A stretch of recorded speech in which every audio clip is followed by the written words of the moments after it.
ગમન હોનથોબળું તારા હો આ મેસેજ નો જવાબ વાળું તું નેતા થઈને ફરે છે ને. હા જય દીપોમાં બોલો બોલો. બસ એકદમ મોજ મોજ. પ્રોબ્લેમ તો ઘણા વર્ષોથી છે જ તે, પણ અત્યારે લગીને ચૂપ હતી.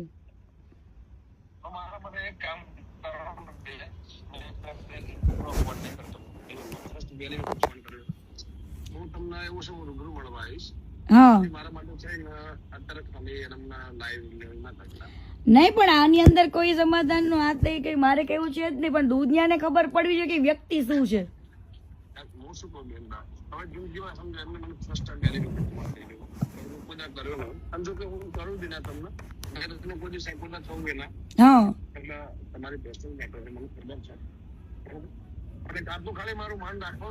અને ત્યાર વખતે કેવું છે ગમન બુવાજી, ત્યાર વખતે છે ને કીર્તિ પટેલ એકદમ ભોળી વ્યક્તિ હતી ને મેં સહન કરેલું છે બરાબર.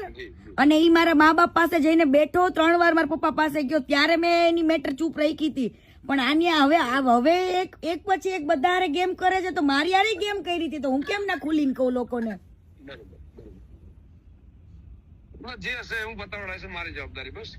બરાબર ના, એવું પતાવવાનું આમાં કઈ પતાવવાનું છે જ નહીં મારે.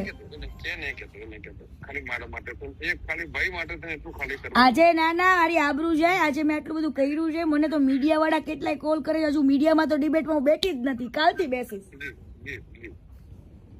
આવા લોકોને આંખ ખુલવી જોઈએ, ખોટા માણસને સપોર્ટ કરીને કોઈ મતલબ નથી.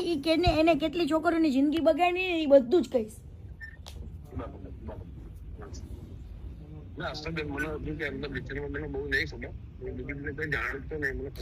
મેં તો સાથે કામ કરેલું છે ઘણા 1 વર્ષ સુધી, એટલા માટે.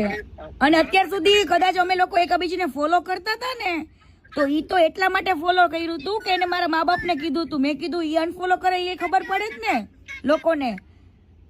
મારા માટે એક કામ કરશો, ખાલી આજનો દિવસ બંધ રાખશો. કાલે હું તમને એવું સમજ રાત્રે તમને રિંગ કરું, વોટ્સએપ કોલ કરું, તો હું તમને રૂમે જઈને ફેમિલી છે રૂમે જઈને શાંતિથી કોલ કરું. છોકરા લઈને ખાલી ફરવા આવ્યો. અને આજનો દિવસ મારું માન રાખજો. આજનો દિવસ મેં એવું છે, મેં ટાઈમ મૂક્યો હોય ને, ટાઈમ ને કોઈ દિવસ હું ઉલ્યો નથી કરતી. કેમ કે લોકો પછી મને એવું કે મેં કોઈ વસ્તુ માટે નથી કર્યો, મેં લોકોની આંખો ખોલવા માટે ઓનલી ફોર આ વસ્તુ કરું છું.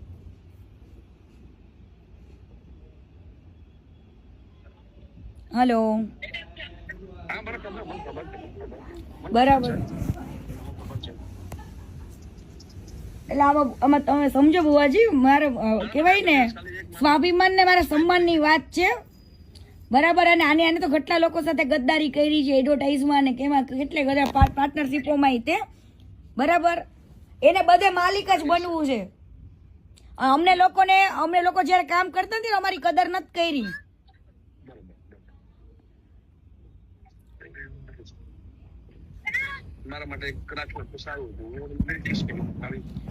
પણ આવી વાતમાં તમારી વસ્તુ હોય ને ગમન બુવાજી, તો તમે હજુ વસ્તુ અલગ છે, પણ આવી વાતમાં તો હું કઈ રીતના હું કરી શકું એમને. એક કામ કરો, હું તમને 10 મિનિટમાં કોલ કરું, છોકરાને ખાલી. હા વાંધો નહીં. હા હવે તમે લોકો વિચારો કે આને કઈ કર્યું જ ના હોય, એની કઈ ભૂલ જ ન હોય, તો સમાધાન શેનું?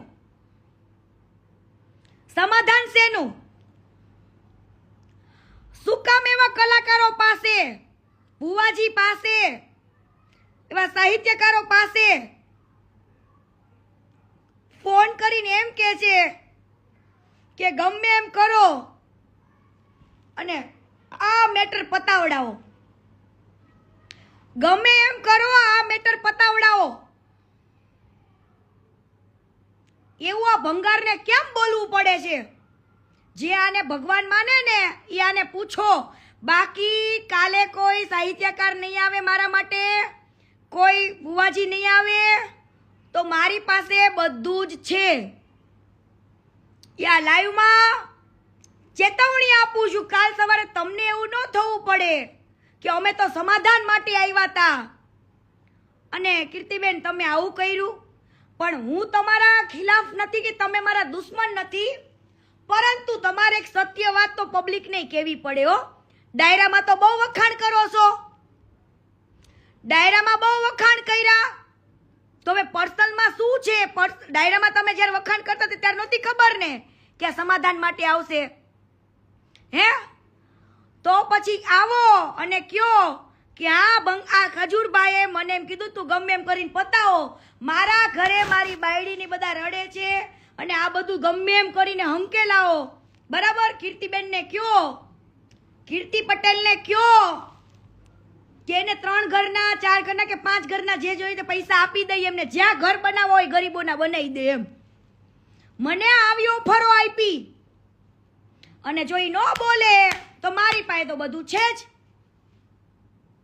ગમન ભુવાજી બોલશે, દેવાજભાઈ ખવડે બોલશે અને આપણા કેવલભાઈ રબારી બોલશે. ઓ ભાઈ, એટલે તું હવે એમ ન કહેતો કે હું એવડા મોટા સાહિત્યકારને ખરીદી લઈશ, ગમન ભુવાજીને ખરીદી લઈશ. હે? હવે ત્યાં પાછો જાતો નહીં ખરીદવા, કેમ કે ઈ ખરીદે મારા પાસે તો રેકોર્ડિંગ છે ને હું શું પુરાવો તમ તારે, અને હારા માથાઈ છે તમ તારે વચમાં જે હતા ને બધા. હો, ત્યાં પાછો ખરીદવા ન જાતો.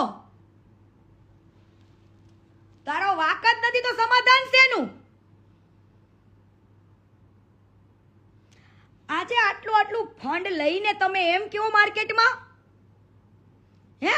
આટલું ફંડ લઈને તમે પછી એમ કયો કે હું મારા 99% વાપરું છું, ક્યારેક મારા બેંક બેલેન્સમાં 534 રૂપિયા જ પડ્યા. હવે તારો બાપ તને ખબર છે ICICI ના અકાઉન્ટમાં મિનિમમ કેટલું બેલેન્સ રાખવું પડે?